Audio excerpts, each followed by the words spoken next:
Hey, everybody. Welcome back to the Divergent Comics podcast. It's March, so that means that I have to have friend, comic creator, potential mentor type, Paul Oh of God. Acorn Comics. Like it's a recurring tradition. I mentioned to him before we started recording. Every March since I've been interviewing comic creators on the YouTube channel and now on the podcast, I've had him on. Whether it be at the beginning, the middle, or the end of March, he's been on. So this is a tradition, and we have to keep it going. I'm always happy to come talk to you. But March, any other month, Gary, you know that. Yeah, the only other time I had you on that wasn't March was back in September of 2023, I believe. And that was when you were promoting Heroes and Zeros. No, the Olympian. That would have been last year, wouldn't it? No, No, 24. 24. That's what it was, 24. That's it. 24. Yeah. Yep. Yep, we got it. I was about to get going with the Olympian. That's right. Yeah, yeah. So, I mean, if you've watched my channel or listened to the podcast, you know who Paul is. I don't have to go over who Paul is and what he's done or anything like that. So we don't have to do that whole spiel. But Paul, can you kind of tell people like what you've been working on when it comes to Acorn Comics over the last year since Whew. Yeah, I've been seeing I'll tell you what I can tell you because, and I know, Gary, we've had conversations behind the scenes, so Yeah. more of the sort of stuff that's been going on, but I've been doing what I can to keep going and really focus on these two titles that I've been putting out of Heroes and Zeros and the Olympian.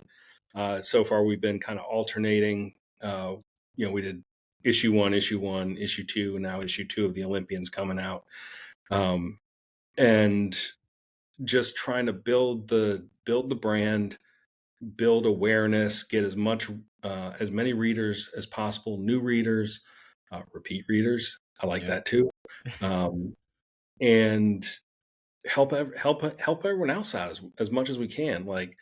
Like I say, this is not the vast majority of us that are here making our own comics, making indie comics, are not doing it because we think we're going to be like you diving into the Scrooge McDuck gold vault and doing the backstroke. Like that's not why we're doing this. We're doing this because we love making the comics, and if I love making the comics, I love seeing other people make their comics because like you kind of get that vicarious joy from seeing other people reach their goals as well. So if I'm not actively promoting something myself, I'm doing what I can to try and promote other people and help other people get where they need to be. Yeah, I mean that's why I had to say that you're kind of like a mentor because before we started recording, I've asked Paul like 30 questions about different things pertaining to my own Kickstarter, my own comics and things like that. And just trying to get his knowledge and his advice on things that he's done that's been successful, things that he's done that's not been successful, and how I can utilize But Gary, man, those things. that's you realize most of my answers are like, man, I don't know. I'm just throwing darts. I'm throwing darts here, seeing what hits and what doesn't. Like like try everything. It doesn't hurt to put it out there, especially if it's like a tier or an add-on on Kickstarter. Like 99% of your backers might look at them like, I ain't paying for that. Right. But you get one or two that says, I'm down with it, and you're good, right? Exactly. Like Yeah. that's All it takes is just one. You can't get someone to fund you or to help you with that stuff if you don't put it out there. So that's really been I'm trying different things. I'm always trying to try different things with these Kickstarters, and just with promotion in general, trying to get drive traffic to the website, drive traffic to the store, get people onto the, comics.one and global comics to read digitally. All this stuff that ultimately can help spread the awareness and hopefully create new fans. Yeah. Yeah. And I love one of the things that I think really drew me to Paul as a creator and just as a person. I don't know if this was, I think this was during Hurricane Helene. You, all your comic sales you took and donated that money to people who had been affected. Can you kind of talk about, like, because I don't think I've ever had you even mention that on the podcast or anything like that, but I want you to kind of talk about like where your creativity and desire to make stories crosses with your desire to also like help people and seek change. I mean, come on, man. Comic book fans, especially superhero comics, like you always want to try and help, right? If you're Yeah. taking any lessons from this medium, that's got to be it. Is do what's within your power and your ability to help. And truthfully, like if I sit back and I'm honest with myself, I wish I could do more, and I think I probably could do more, and I just don't get out and do it, and because I'm really bad at organizing multiple things at multiple times, and those tend to fall by the wayside more often than they should. But I've been in Florida now for, oh god, man, it's been like, I think this is going to be 17 years this summer that I've been down here. We get hurricanes a lot, and some of them the last few years have been pretty bad. And I Yeah. know you've been hit pretty bad up in South Carolina a few times, um, Unfortunately. and all over the place. And like I say, it's not like I'm raking in the cash for my website to begin with. I'm not relying on this to live on. So if I can say, hey, come to the website, buy some comics, you get comics, money goes to people that need it for the hurricane, Hmm. why not, man? It's the very least I can do. And like I say, hopefully some people enjoy some comics and some people get some help. It's a win-win. It is. Yeah, I definitely agree. When you did that, and then you also started taking it where you would take any proceeds from sales of your comics, and you would also use that to donate to charities and other things of that nature. Like that type of stuff really inspired me to want to also do the same thing. So um, whenever Well, I'm good. able, That's great, man. And yeah, again, that's the other thing is hopefully some people see it, and maybe some people who are making a little bit more money off their comics see it and like, I don't want to look exactly. bad, you know. But- Is and that's I where like things like that.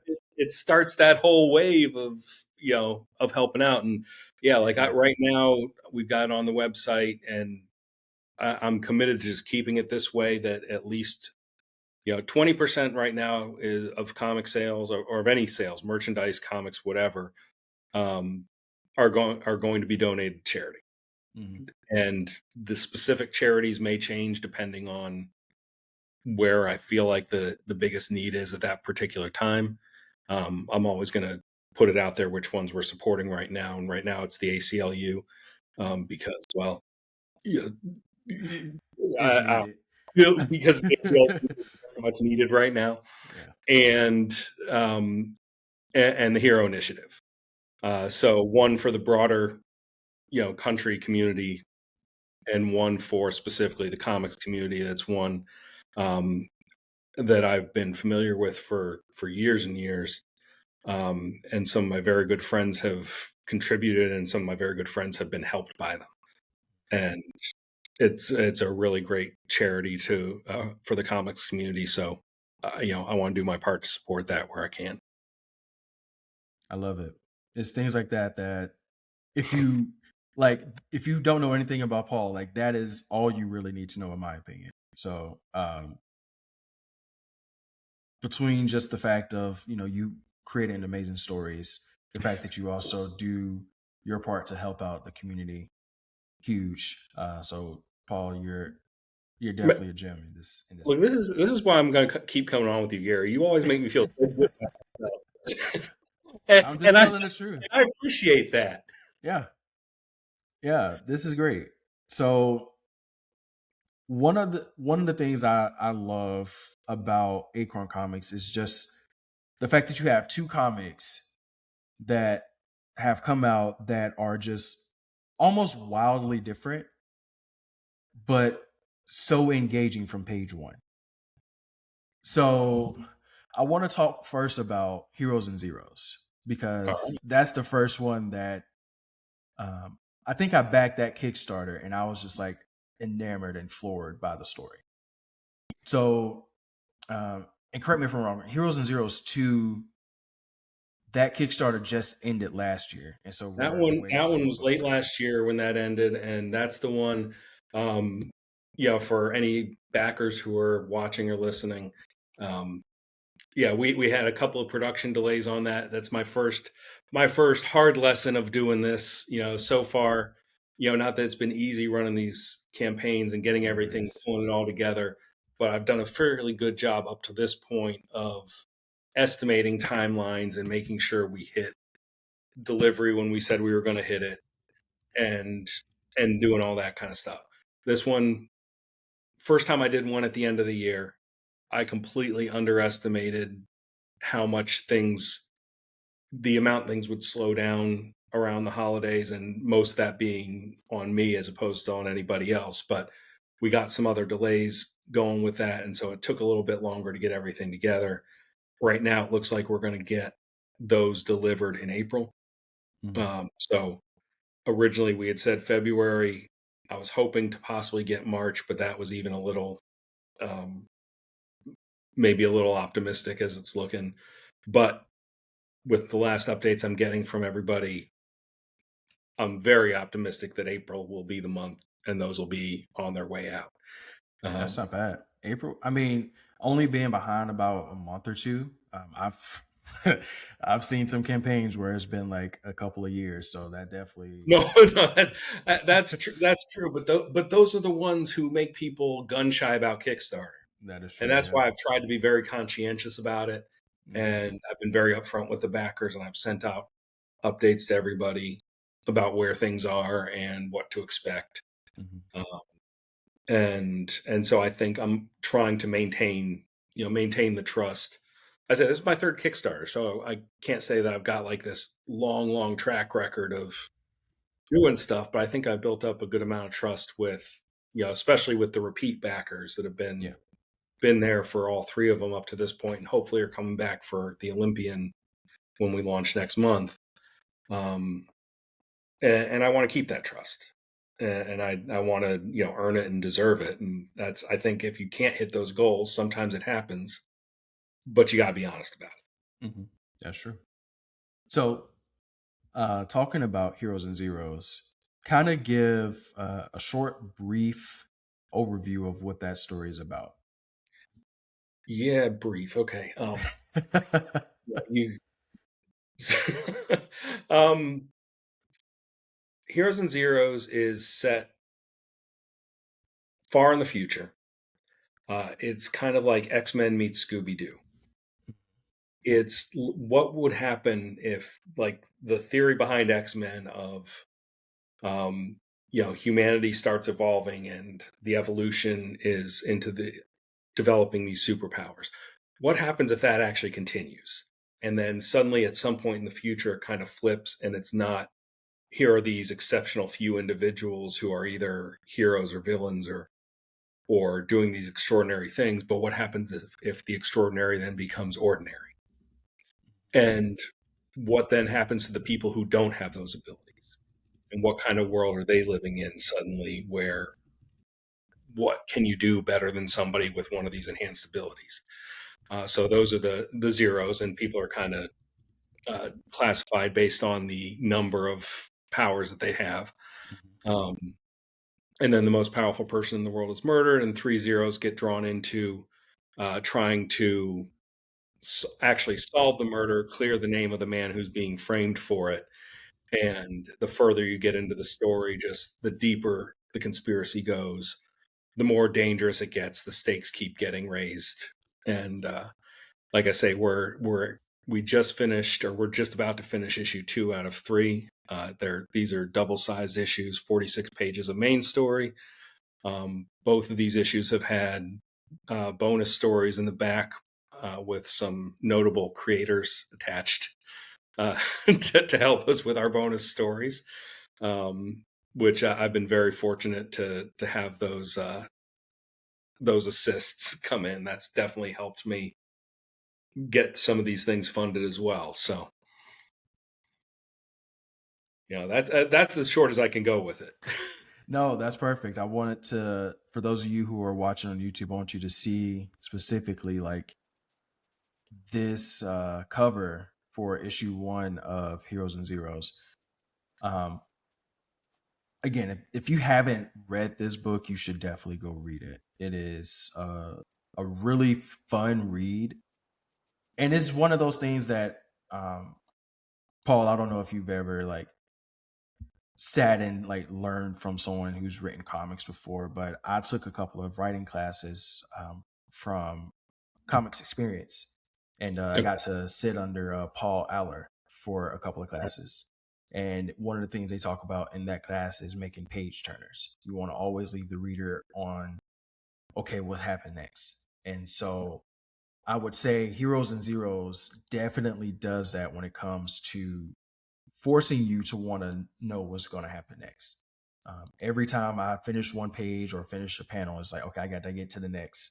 It's like I literally couldn't stop until I finished the book. So, Well, I love hearing that. And the answer, so no, I never done it formally, but again, I know we've talked about this before, but um, I started getting back into comics by going to conventions after I met my wife, because my wife used to work. She was one of the she worked at MegaCon mm-hmm, when it was a family owned show before they got sold to Fan Expo. And so I would start going to MegaCon. She had been working there since she was 16, so she knew everybody. mm-hmm. And look, there is nobody more knowledgeable about comics than my wife. All right.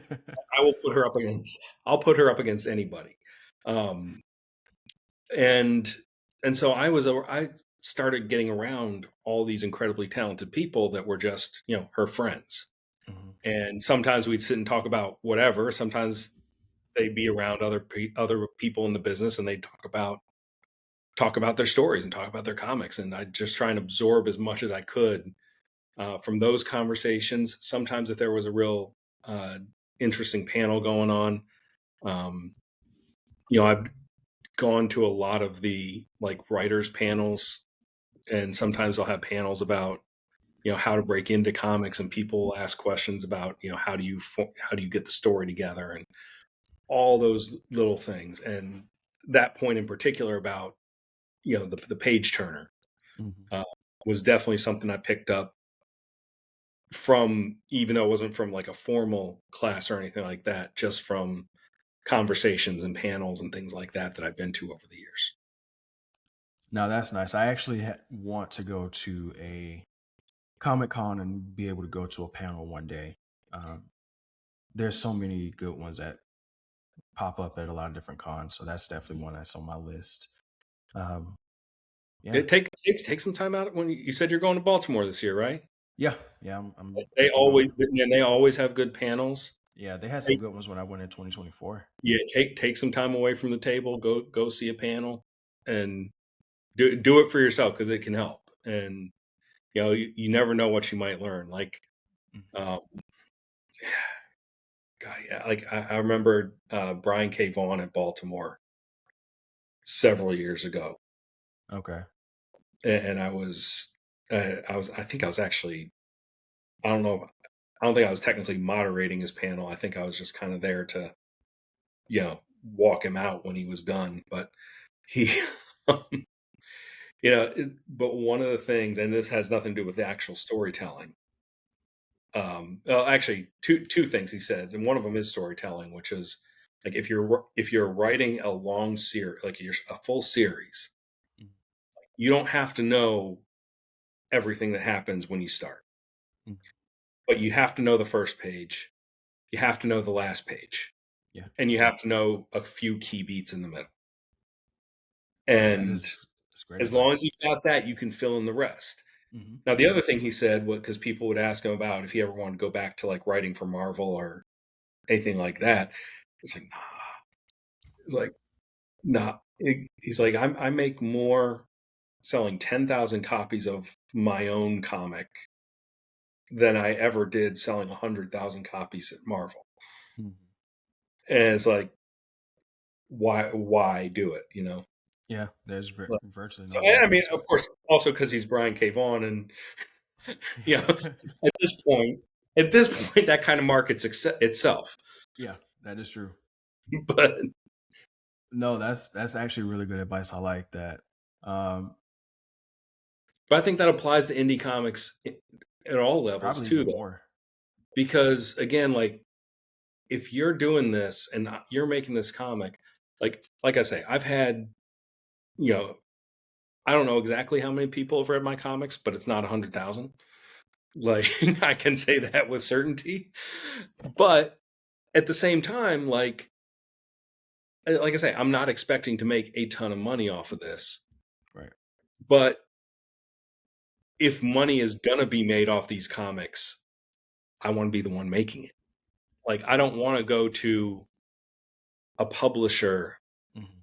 that's gonna, like, sure, they might get me in store somewhere, but they're gonna take 80% of whatever ends up and Yeah. take control. Like it just doesn't make sense for me unless it's somebody huge, unless it's somebody like, that almost guarantees greater volume down the road. Yeah. It has to Then be worthwhile in the sense of not only like them being able to get you more exposure, but also being able to provide much more in regards to revenue at the end of the day. Because it doesn't make right, much sense if you're going to be selling like 10,000 copies of your comic and you're only going to see like 15, 20, maybe 30% of that. You're exactly. And basically seeing the same as if you were just to sell your comics on Kickstarter. yeah, and like I say, man, we talked about the Hero Initiative a little bit earlier. Like, how many times have we seen creators who were co-creators of, like, one of the top 5 most popular characters in the Yeah. world today, co-create like, who wrote stories that were turned into major movies, Hmm. who are putting up GoFundMes for their medical bills. Yeah. And I was just like, "Man, Yeah, it's it not worth it.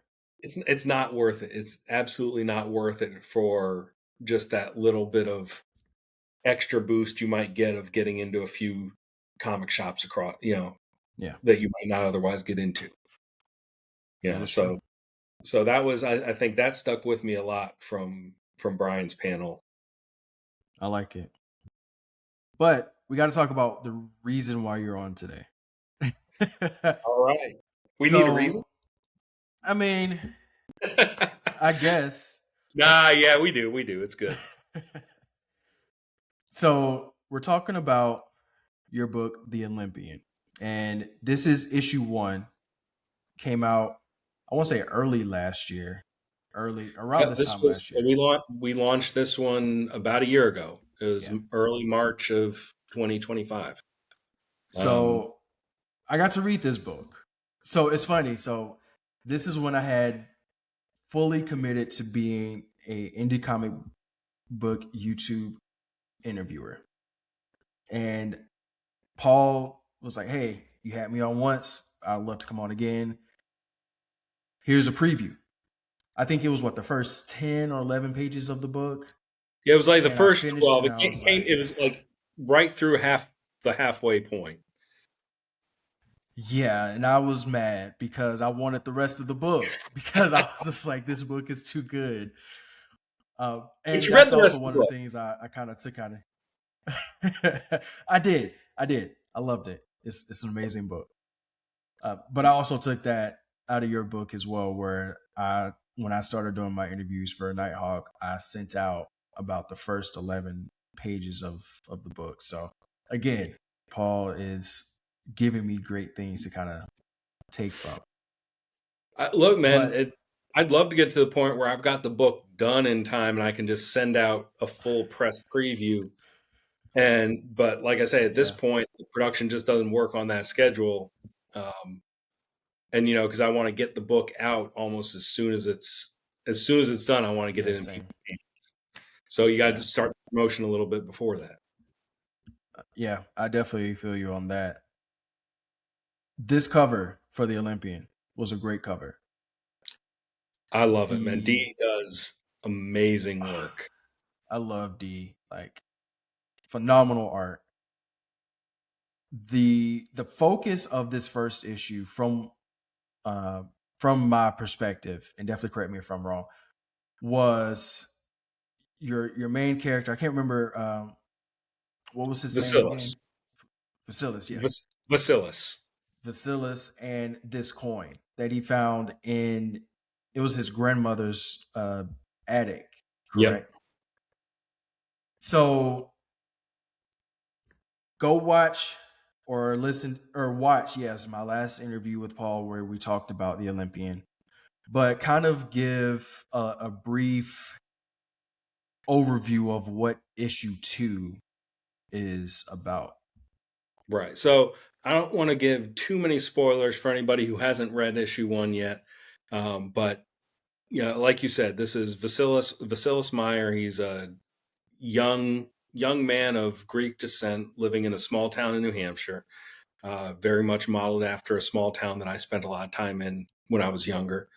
Um, and he's helping clean out his grandmother's attic and discovers this marble, this marble talisman, um, that has the logo on it that you just showed um, on the new cover. Um, Yep. and he just thinks, oh, this is a cool little souvenir. Kind of looks like the Parthenon. Um, let's, fine. She said I could take whatever I wanted up from up here because we're cleaning out the house. So fine, yeah, you win. I'll take this with me. This is kind of cool. And he just kind of sticks it in his back pocket. And, later on, he's walking home from the bar after, he'd gone to have a drink with one of his friends and walking home and, a couple of guys try to mug him, and suddenly he's down on the ground and the talisman starts glowing and a couple of bolts of lightning come down and strike these two guys directly. And over the course, he learns he can basically channel the powers of the Greek gods through this talisman. Um, of course, at the end, we learn that there was somebody else looking for the talisman, which is Asterion, the great Minotaur of Crete of legend. And with the help of another mythological creature, so I'm doing what I can to involve a lot of different mythologies and different creatures, because why not? It's a comic book and it's fun.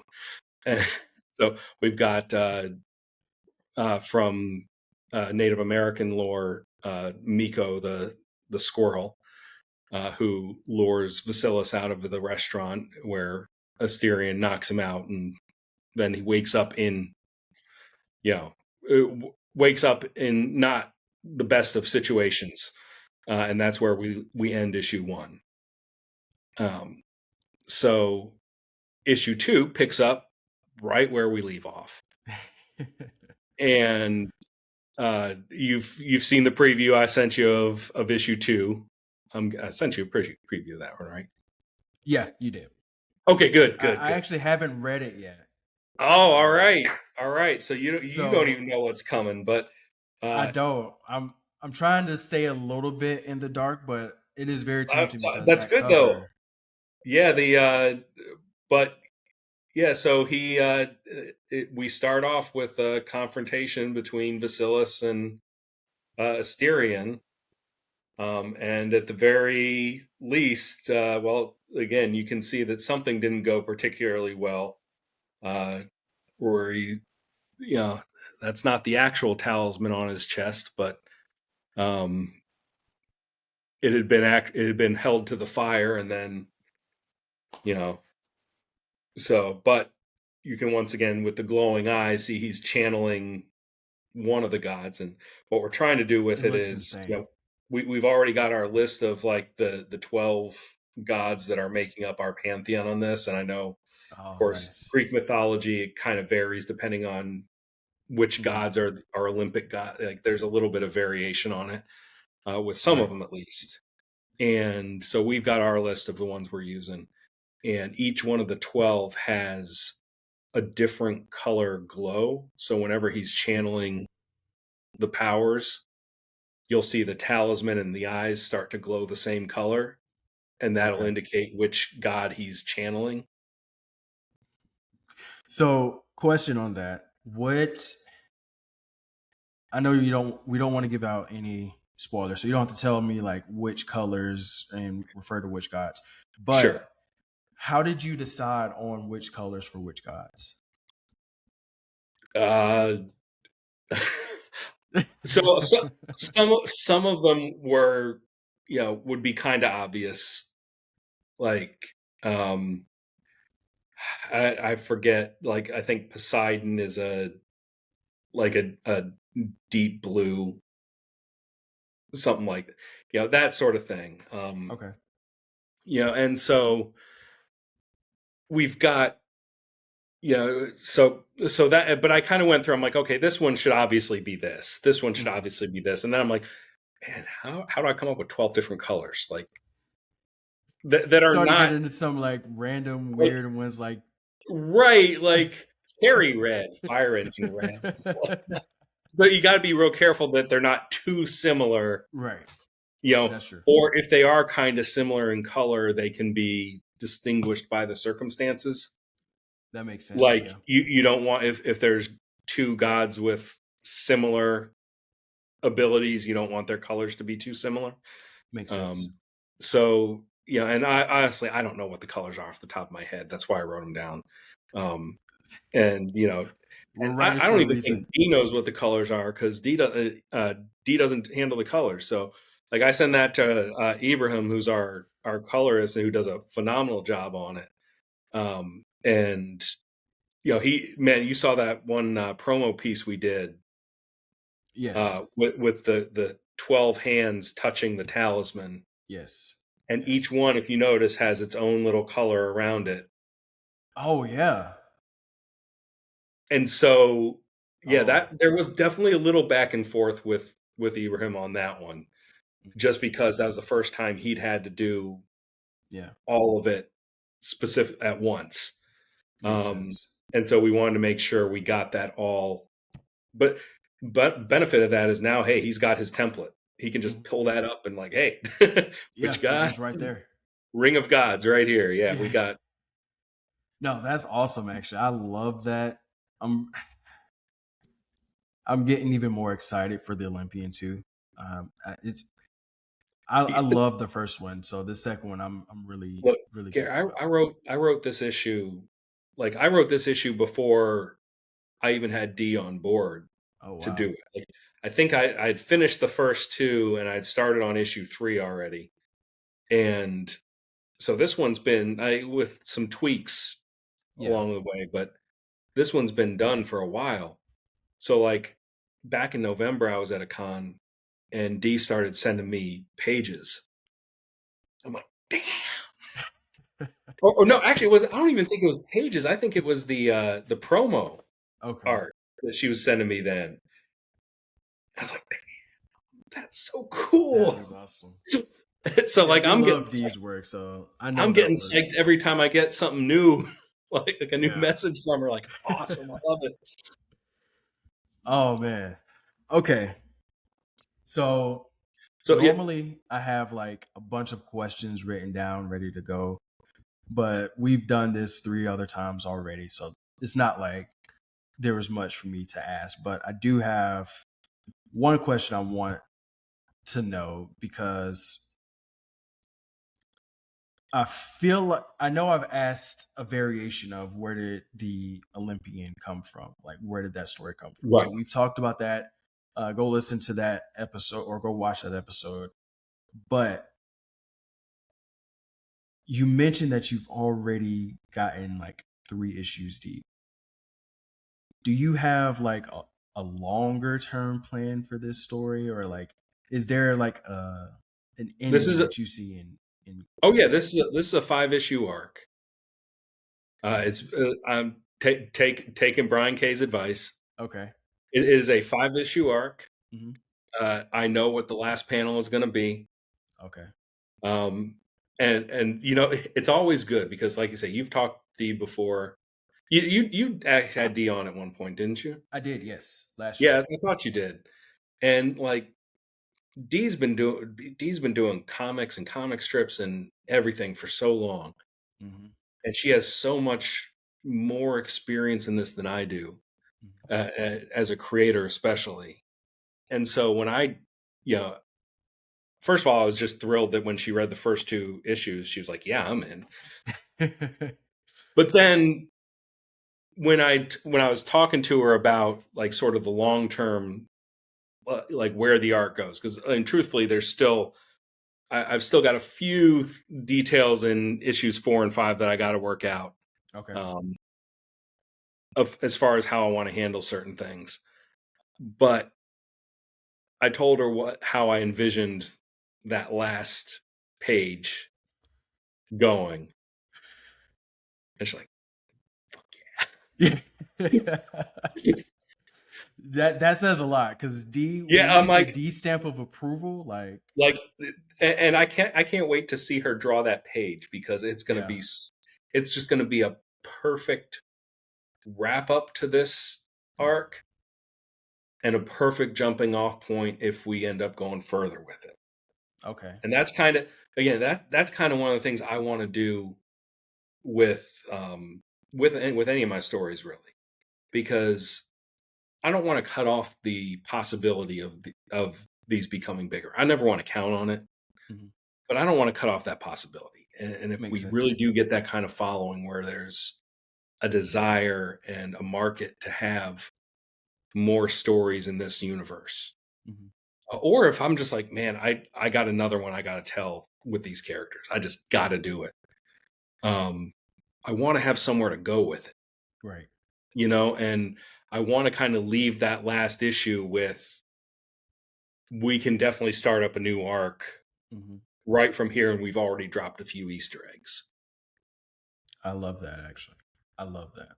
So that's, I'm always planning that. I'm always trying to say, well, where would these characters go? And it's true with Heroes and Zeros too. Like I've got that one's a 3 issue, so the next issue is going to wrap up the first arc. But we're definitely dropping some Easter eggs in that third issue, Mhm.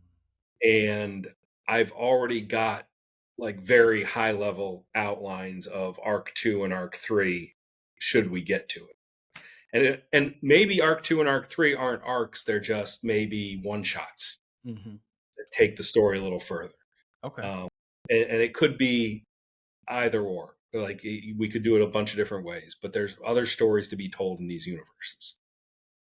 Yeah, they're very rich universes that have a lot of lore, and so I can tell like the care and time you took to craft these universes and build them up to something that I think a lot of people would enjoy.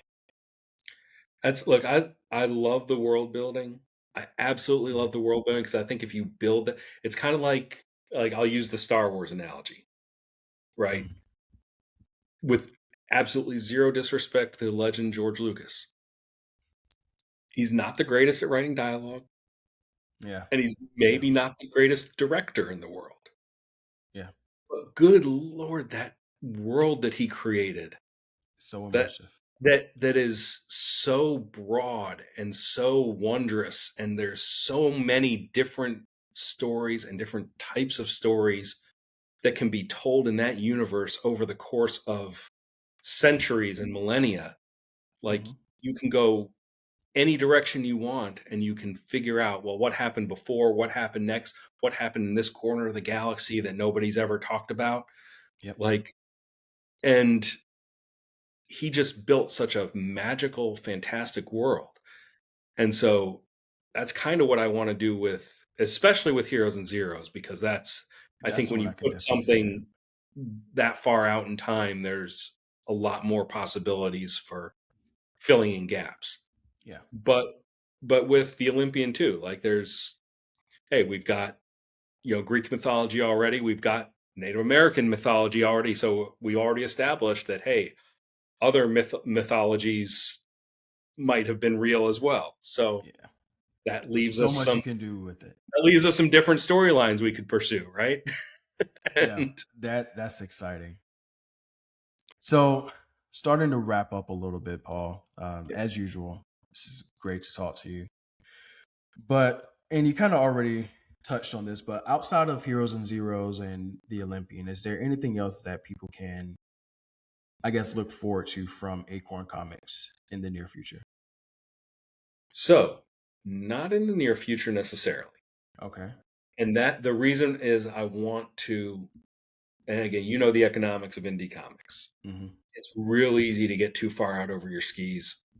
And because we all, I think, have all these stories bouncing around in our head that we want to tell. And I've got files and files on my computer that are like just waiting. In the last week, I think I've talked to my wife about 2 or 3 different stories. I'm like, I got to write that. Yeah. You got to write that. But you can't do them all at once. And you've got to get to a point where I say there's folks, and I know it can take years to get to the point where it's kind of self-sustaining. And Hmm. once it is, great, maybe I can be a little bit more prolific with what we put out. But for now, I'm focused on these 2 stories. I think we've established a uh, pretty good fan base, a pretty loyal fan base, Agreed. and I want to deliver for them on these stories that they're invested in. So I don't want to take resources and put them towards anything else that's going on. Um, that being said, like I have several other types of stories that I'm working on. There's one I know you just did an interview with the Super Guy team, Oh yes, yes. which I haven't actually talked to Joey, but I've met Tony a couple of times and just a super nice guy, and Hmm. I really love that story that they're doing. It's so Um, fun. and comedy is so hard to It write. is. And I'm trying, like, I've got one that I'm working on that I think is going to be like, I want it to be good, Okay. but I'm going to take my time to make it good. Um, I'm actually working on, yeah, one thing that I think I can drop, and I don't know when this will ever come out, Hmm. but it is in the works, and I do plan to have this out at some point in the next few years. Okay. Is in the Heroes and Zeros universe. If you go to the first few pages of issue 1, and this is, you know, one of our main characters, Allison, who's a zero, who's walking to what will end up being one of the worst job interviews of all time. Um, and she's kind of explaining the world that she's in. I definitely did an info dump because I didn't want to take the necessary time from the rest of the story Makes sense. to explain the world a little bit more, you know, organically. I just was like, here, I want you guys to understand where we're at. Hmm. So she's kind of explaining the world and the mythology of that they don't actually know what happened or how they got to where they were, but she's talking about the original superhero.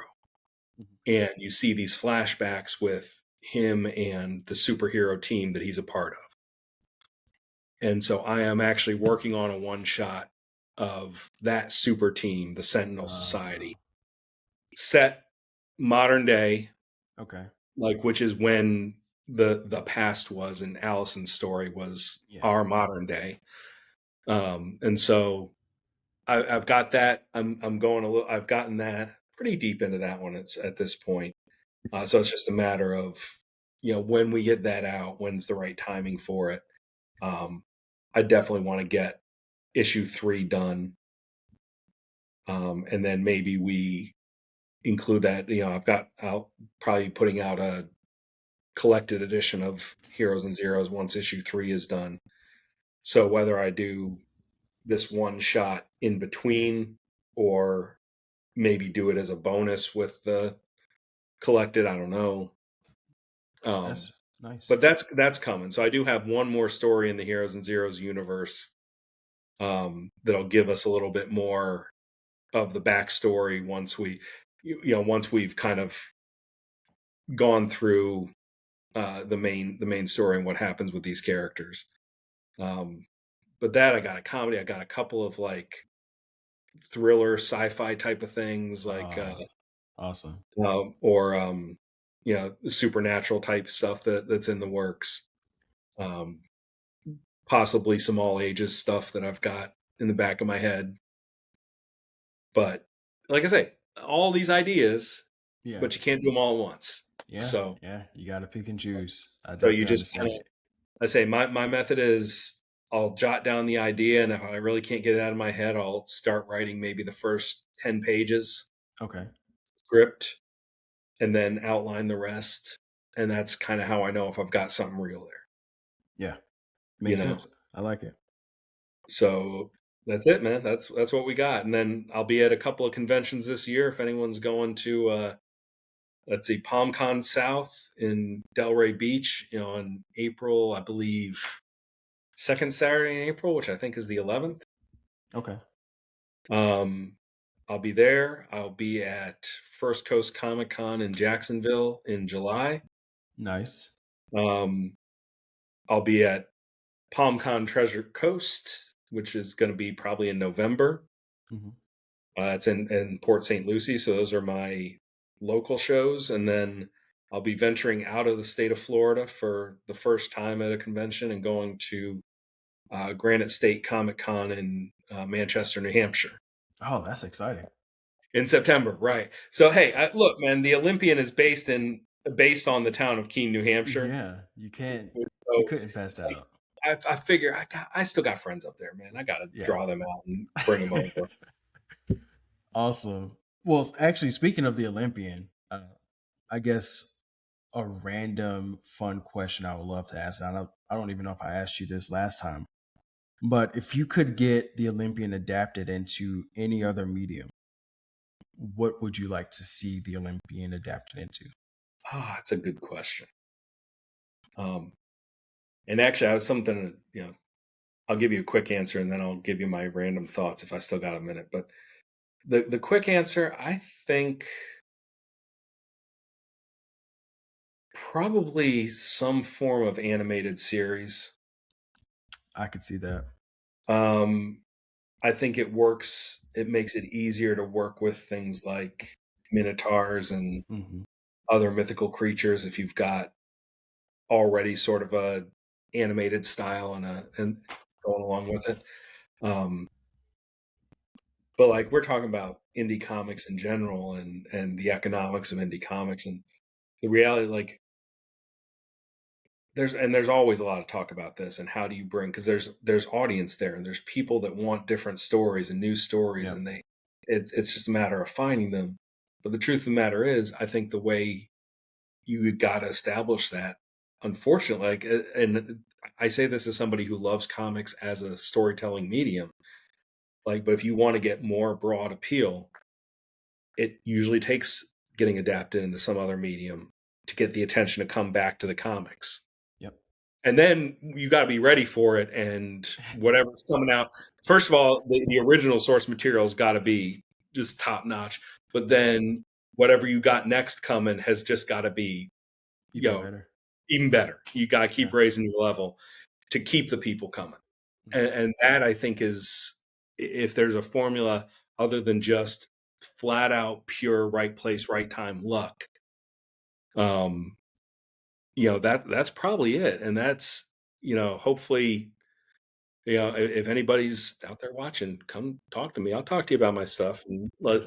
let's get it onto Amazon or Netflix or something. And we could do some cool stuff.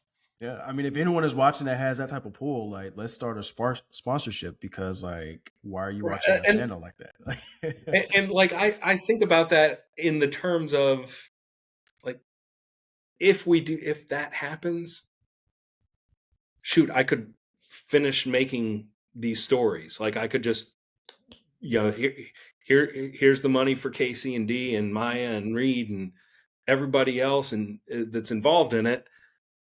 And here you go. Let's just make it as fast as you can make it, Yeah.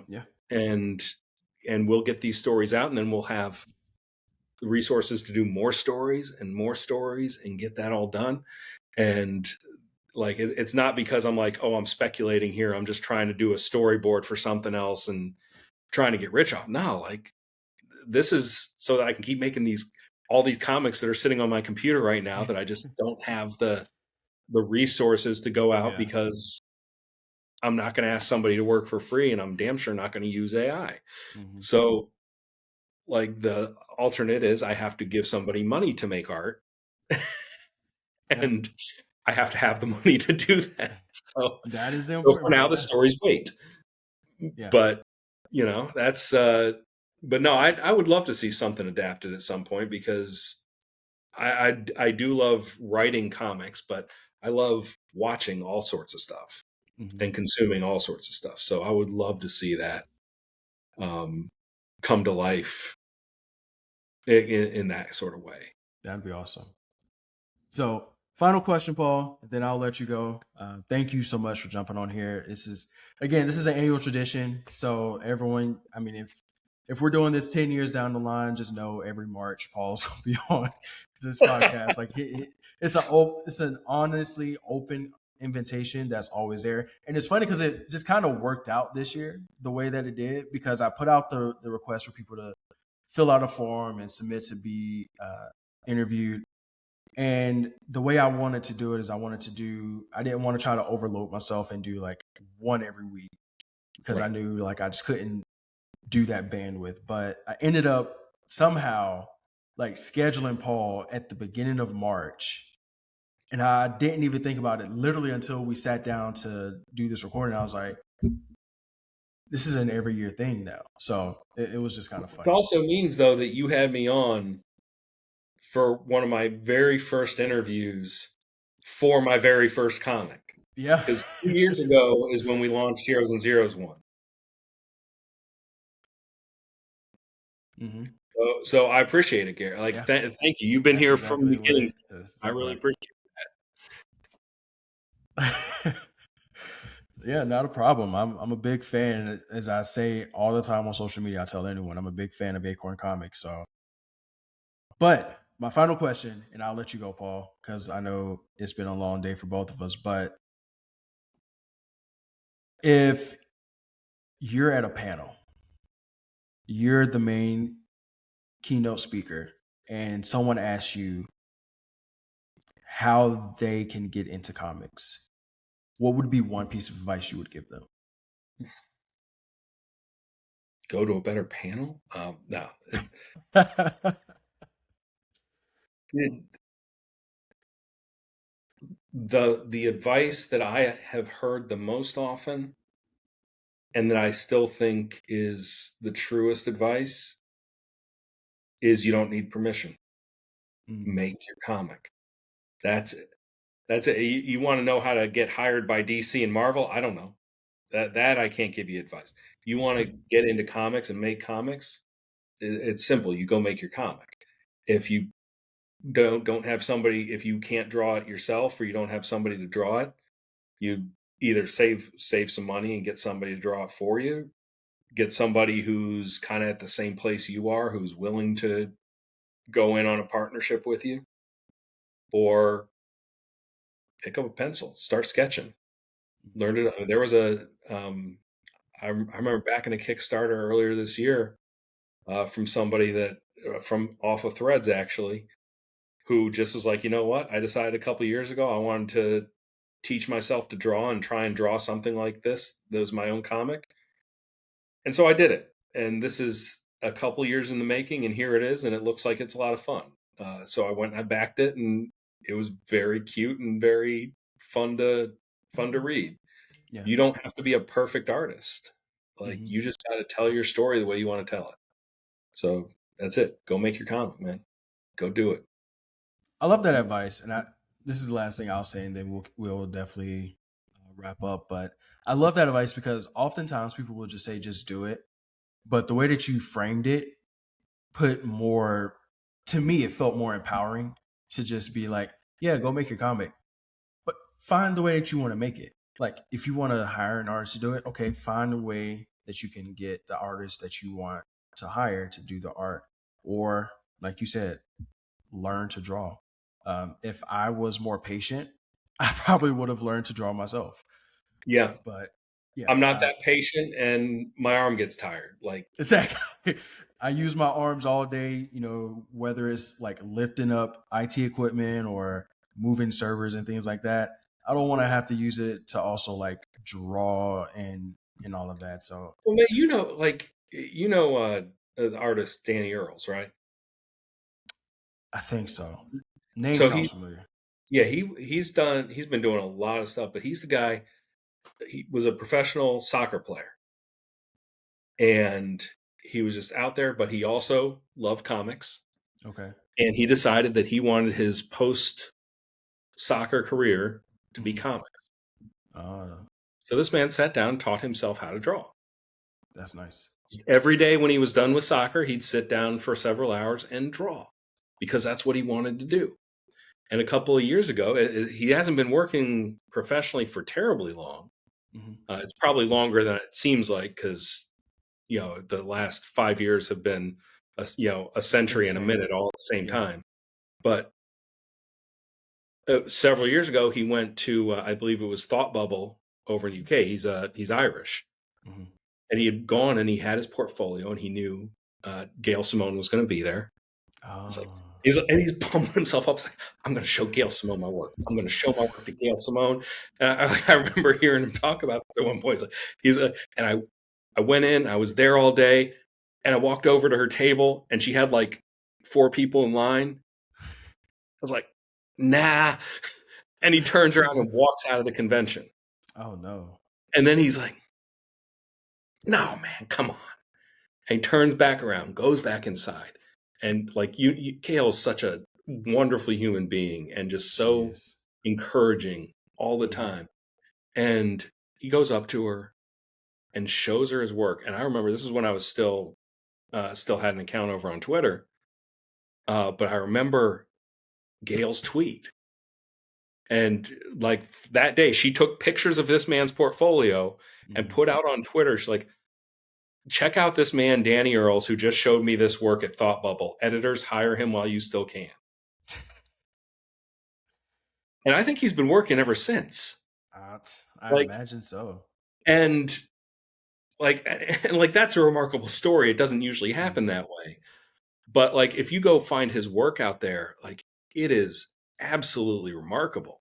Like he's one of the best, certainly one of the best cover artists, but he's also one of the best. And like, he's just phenomenal at everything he does and draws entirely by hand because that's how he taught himself.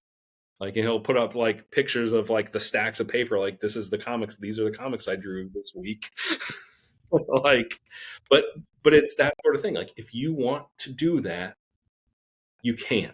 It Yeah. takes time, it takes dedication, but you can.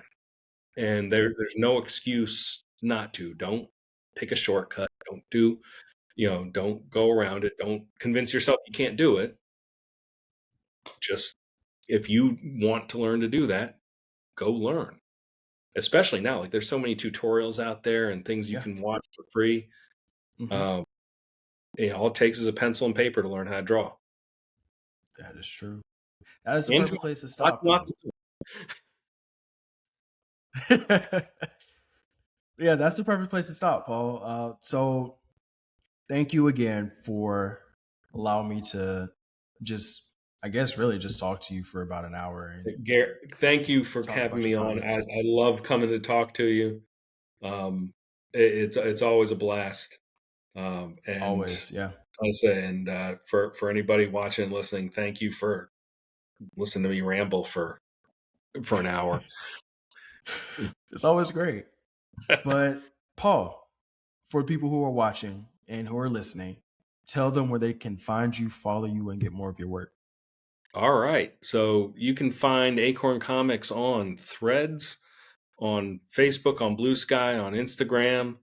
Um, you can go to acorncomics.com if you want to get back issues of Heroes and Zeros or the Olympian or any of the other merchandise we have that came from those campaigns.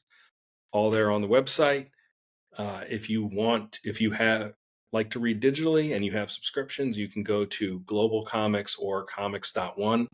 Our comics are up on both sites, so you can read there if you already got their subscriptions. So um, that's about it. And then I gotta follow.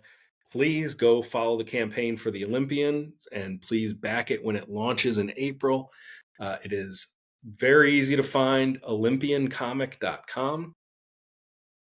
And I'd love it if everyone watching this or listening could go back it.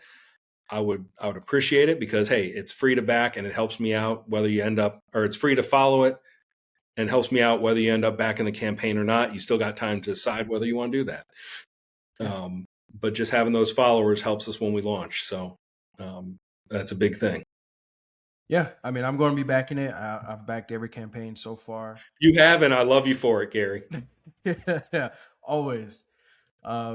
But yeah, all the links to Acorn Comics, the website, the Kickstarter, all that will be below. So whether you're watching, listening, however you are taking this in, click on those links, give Acorn Comics a back and follow and back the Kickstarter once it launches.